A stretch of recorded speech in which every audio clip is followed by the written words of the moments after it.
I'm here at the Lane Museum in a 1954 Panhard Dyna Z.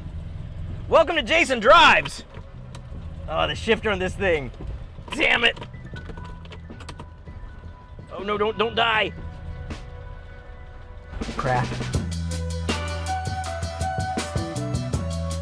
I wanted to do this particular car because I think it's kind of an underappreciated gem. It's a 1954 Panhard Dyna Z.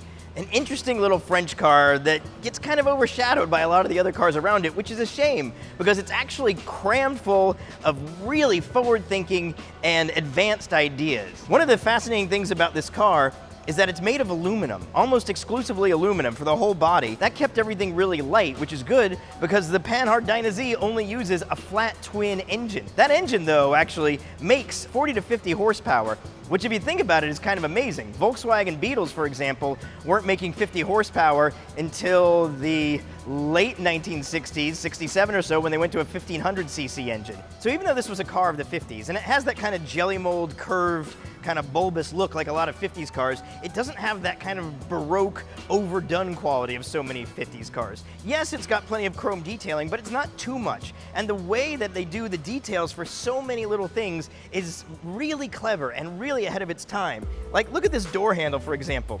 It sits flush with this molding right here, and the way you open it is you push on this little part out here, and you get the handle, and then you pull it open. It reminds me of like Miata door handles when they came out. They were just like little finger things. And then we also have like the turn indicator I really like because it's mounted in an unusual place, but it's actually a very visible kind of place. You kind of see it from all angles. It's just a clever little thing. They thought these things through. Instead of having the instrument and a dashboard that goes all the way across, you've got all your instruments in this strange, long, binnacle thing. It's a combination steering column, and your dash is, all your instruments are right here. You got your speedo, odometer, fuel. All your control switches are on top right here. You've got your indicators, your pull knobs are here, you've got a choke here, your starter's down here, and then the 4 on the tree shifter is over here. So these were some really advanced ideas that they were doing.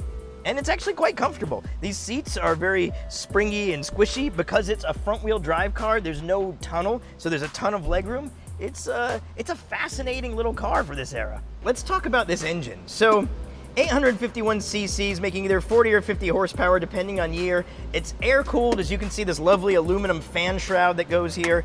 It's really close in basic design to a Citroën 2CV engine, but as you know, or may not know, a 2CV engine, for not much less displacement, was only really making like teens and 20s amount of horsepower. They're packing a lot of power in a very, very small and efficient drivetrain here.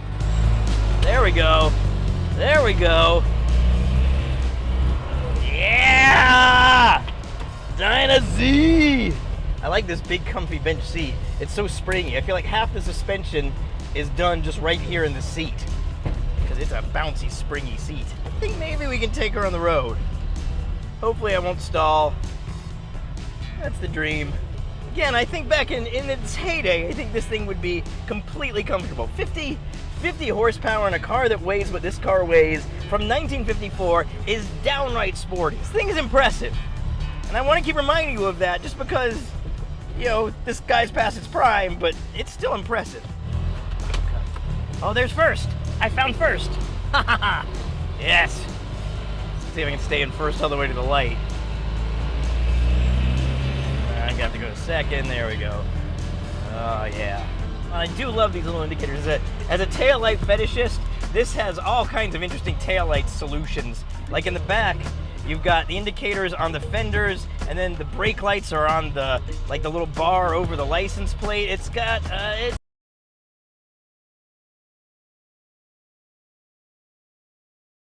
it's first so hard. There's second. Should be just straight. Oh, is that it? Yes, there we go. This is the only car I've ever been in where the speedo doesn't have a needle. It has a little circle.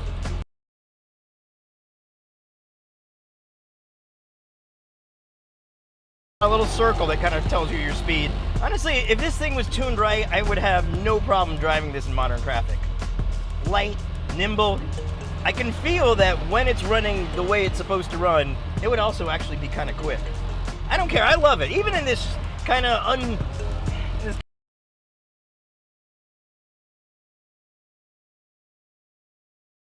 actually pretty good, considering. And it doesn't really want to idle. Come on, come on, no, no, no, no, no, no, no. No dying. Good, at an intersection, that's good.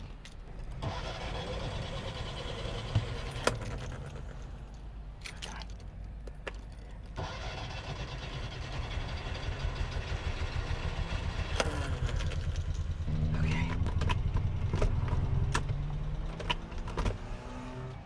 God damn it. Don't honk at me. How's your Panhard? Don't die. So the Panhard didn't quite make it back, which is a shame because the Lane Museum is like literally right over there, but there's a hill and it just stopped wanting to actually drive. But even with it stranding me, I'm still very charmed and impressed by the Dyna Z. This Panhard is still a fascinating car, but you know what? It's a car from the 50s that's been sitting forever, so I guess I'm just happy I got to drive it at all. It would have been nice if it made it back, though, I think.